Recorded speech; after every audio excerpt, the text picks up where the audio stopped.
Hello everyone, it's the Beast of North here, back at it again with another short story narration for you all.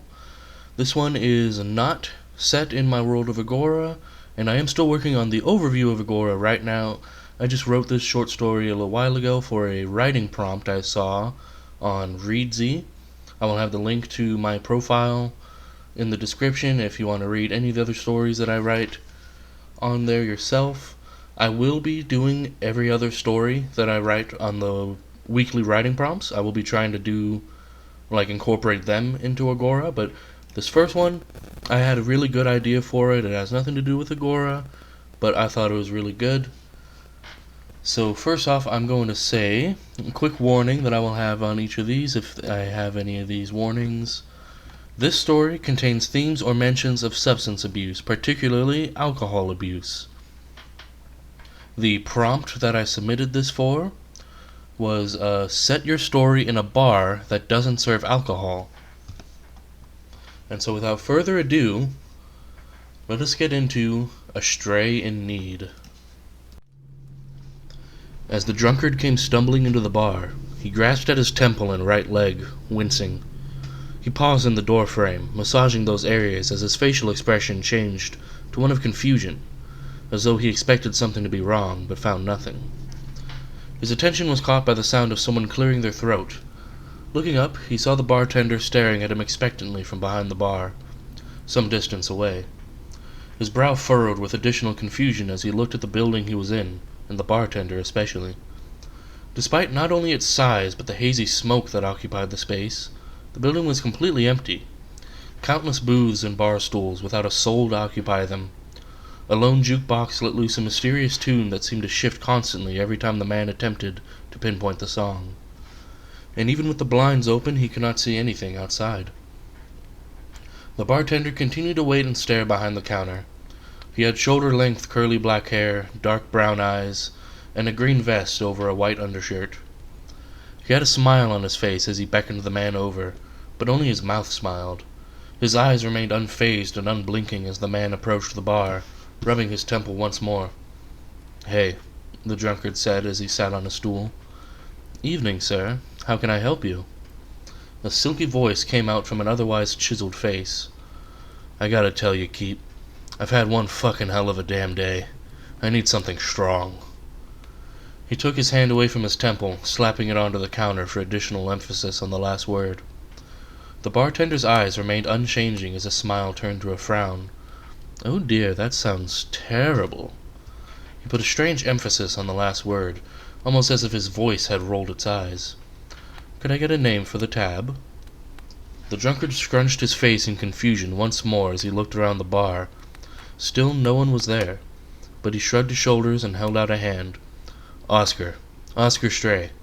Pleased to meet you, Mr."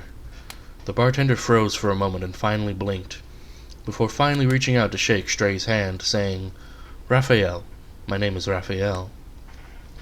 Stray nodded in appreciation, only now suddenly noticing the name tag on Raphael's vest. I could have sworn he didn't have a name tag on. I probably just wasn't paying attention. "So, Mr. Stray, what can I get started for you?" Raphael asked kindly, with the smile returned to his face. If only his eyes could follow suit. "Just give me the strongest drink you got. I can't seem to remember the day I've had, but I know I feel like shit right now, so I need to get just as shit-faced in order to get through this shit." He held his head in his hands as Raphael tissed at him. "Can't remember a thing, huh?" He muttered something under his breath before continuing.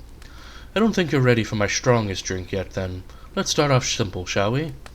I know just what you need to get started." Raphael chittered as he reached beneath the bar, grabbing an unlabeled bottle. "Sure, whatever. As long as I get drunk, I'm fine," Stray muttered between his hands. Raphael continued to pour a glass as he stated, "Oh no, nothing here is alcoholic, Mr. Stray." Suddenly, Stray lifted his head from his hands. "What the hell do you mean there's no alcohol? This is a bar, right?" he almost shouted. Raphael didn't skip a beat as he finished preparing the drink with a garnish of lemon. "To your perception, it would seem so." He chuckled out as he gently slid the drink over to Stray, who had already risen and was headed for the door. "Fuck this shit, I'm out of here. Going to find a real bar." Raphael made no comment as Stray got closer to the door. But he chuckled when he was only about arm's reach from it, and suddenly the door slid along the wall to a different location. Bewildered, Stray moved to the door's new location, only for it to move once more. What the hell is this? He turned to Raphael, who simply shrugged. Stray turned to the door once more, only a meter away, and instead of walking to it, he lunged, and slammed into the wall as the door disappeared entirely. Okay, just what the hell are you... His sentence was cut short when he turned around, for the entire bar had moved to be directly in front of him.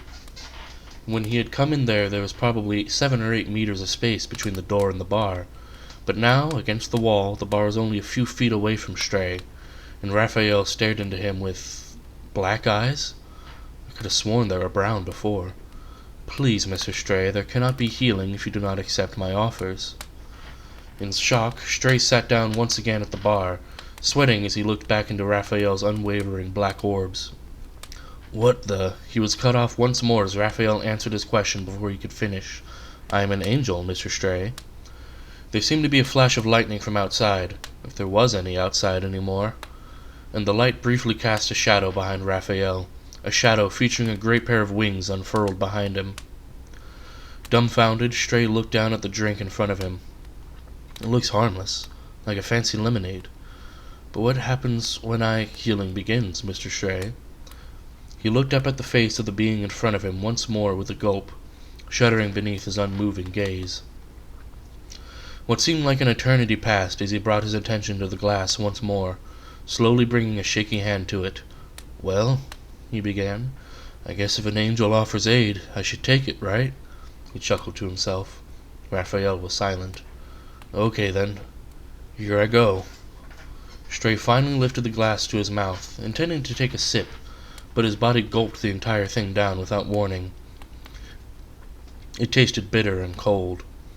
As he swallowed the last of the drink, suddenly his brain buzzed, and he gripped his head with both hands as a sudden memory flashed back to him. A young woman, covered in blood. Her and 2 others in a similar state are rushed into a hospital. Fuck! He screamed into his hands as another crash of thunder sounded. But that... It wasn't... I didn't do it, right? He looked up at Raphael again, almost laughing at the eye color change this time. Raphael nodded his head sagely as he continued to stare at Stray, only now with fiery red eyes.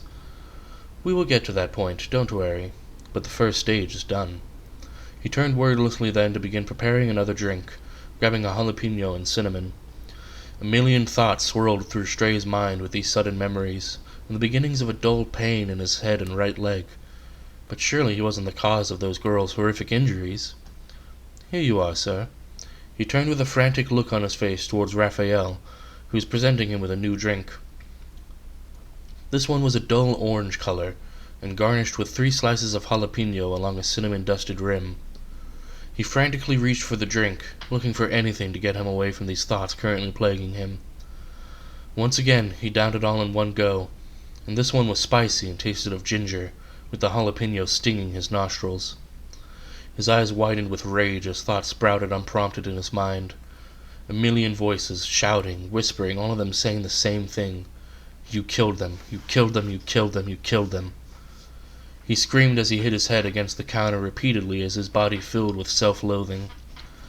Please, sir, it's difficult to make the next drink with you shaking the bar like that. Stray looked up at Raphael once more, whose eyes have turned into a soft golden hue, before rising in a huff to bang on the wall instead. What the fuck kind of healing is this, Raphael? I killed 3 innocent girls. God. His voice began to trail off for a second before he continued. I could hardly tell through the blood, but they couldn't have been any older than 17. He banged his fist roughly against the wall once more, and he heard a crack as a sharp pain ran up his arm. Your drink, sir. Stray wheeled around to see a deceptively simple-looking drink. Cinnamon and vanilla sprinkled over a white foam in a small coffee cup.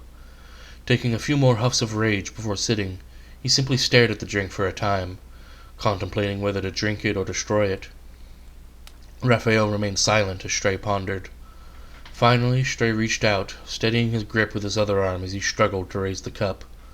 It was small but heavy, and he finally brought it to his lips, and gulped down far more vanilla and chai than what could have possibly been in that tiny mug. As he drank, though, he felt the rage leave his body, replaced with a million thoughts and questions, one for each ounce that surely existed within this deceptive mug.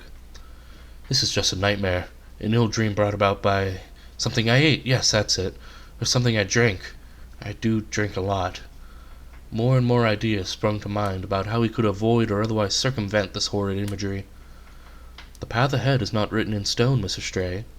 It is shaped by choices, by acceptance, by the willingness to confront one's own demons. Do you know your demons, Oscar? He sat there just shivering for a moment before finally whispering, "Yes." Raphael crossed his arms as his golden eyes drilled into Oscar's skull. "What are they?" he asked simply. "Could you just bring me the next drink, please? I think I know what comes next." Instead of preparing the drink like normal, Raphael simply waved his hand in front of Oscar like a magician, and a new drink appeared on the counter. It was a tall glass mug full of creamy brown liquid, topped with whipped cream, a peppermint stick, and an artfully drawn smiley face made of chocolate syrup. Oscar gulped as he began reaching for it, before pausing. "Tell me, Raphael." Raphael arched an eyebrow at him. "Did I kill them? You said the path ahead is not written in stone, so maybe this is a type of warning? Something I will do as opposed to something I have done." Oscar gazed pleadingly at the ground beneath him, unable to meet Raphael's golden gaze. "Take a sip. I'll tell you after this final memory." Oscar sighed dejectedly and brought the drink to his face. He couldn't help but stare at the smiley face drawn in the cream, and finally he drank. Bittersweet dark chocolate met his taste buds, and despite the obvious heat of the beverage, it turned into ice as it reached his belly. Unlike the other drinks, he could not manage more than a sip. He tried to drink more, but it continued to cough up out of him as tears ran down his face. "No." Giving up on the drink, he dropped it onto the floor. Shattering the mug as another horrid image came to mind. This time was a much younger girl, no more than 10, in much a similar state as the others before. Only this time she was accompanied by a younger Oscar Stray, also clearly injured, but uncaring of his own injuries. "Please, save my daughter. We were in an accident. Some drunk driver hit us. Please." His own voice echoed back at him as he cried into his hands, slumped on the floor. "Your hands were too damaged. You'll likely never paint again." I still remember my anger at the doctor when he said that. Oscar let out weakly as Raphael put a hand gently on his shoulder while he lay there. "My hands? I don't care about my hands. I care about my daughter." His voice croaked and cracked as the memories continued to return to him. Raphael's gaze felt much gentler now as Oscar looked up into his deep blue eyes. Why couldn't it have been me? He looked down at his hands now, trying his best to still them, but still that faint tremor persisted, a permanent reminder of the nerve damage he suffered and the life he lost that day. To answer your earlier question, Mr. Stray, no, you did not yet kill those girls. But you will if you continue to drink the way you do. You will become the one person you hate the most in this world. Only you would be killing 3 daughters and not just one. It all fell into place into Oscar's mind now. He was once a somewhat renowned artist, and he loved to make cute edible artwork for his precious daughter, like a smiley face in her cocoa. One day it was all robbed from him in an instant when a drunk driver collided with his car on the road. He lost his art, but more importantly, his daughter that day, and ever since has been spending the last of his small fortune on booze. Raphael was here to warn him, to help. You understand, Oscar? Raphael stated this. It was not a question. He likely never had to ask any questions from the beginning. He already knew everything. Yeah, I understand. He wiped some tears from his face as Raphael helped him to stand. Are you ready for your last drink, sir? Oscar shook his head. Not yet. I need just another minute. Raphael nodded his head as he returned behind the counter. Oscar dug in his pocket for a moment and fished out a partly crumpled school photo of Amelia Stray. Smiling at it, he smoothed the wrinkles before turning to Raphael, who had the final drink in front of him. Here you are, sir. Raphael said with a smile, and his eyes had changed once more to a pure glowing white. Some lavender chamomile tea. Oscar nodded at him as he sat at the bar once more. Thanks, Raphael. And thanks to whoever above may have sent you. Raphael made a slight bow, and his whole face finally smiled for the first time. Oscar reached for the drink. First thing I'm doing when I get back is toss every forsaken bottle I own. As Oscar began to calmly drink his tea, Raphael began to walk away, and the entire bar began to light up with a brilliant light from outside. Alrighty, and there was my short story, A Stray in Need. I thank you all so much for listening, and I will be more than happy to hear any and all feedback anyone has on the story, what you thought of it, what it made you feel, any suggestions for things I could change and learn from for, my future writing. But in the meantime, that's going to be it for today's video. I'm going to be posting this on Friday, I think is going to be its upload date. I'm going to continue to do most of my narration, my writing videos on Wednesday. But because of the time that I recorded this one and everything, I just want a video out, so I'm going it a bit early or a bit late, depending on how you interpret it. Anyways, that's it for me for today. Thank you all so much for listening, and I will see you all next time. Goodbye.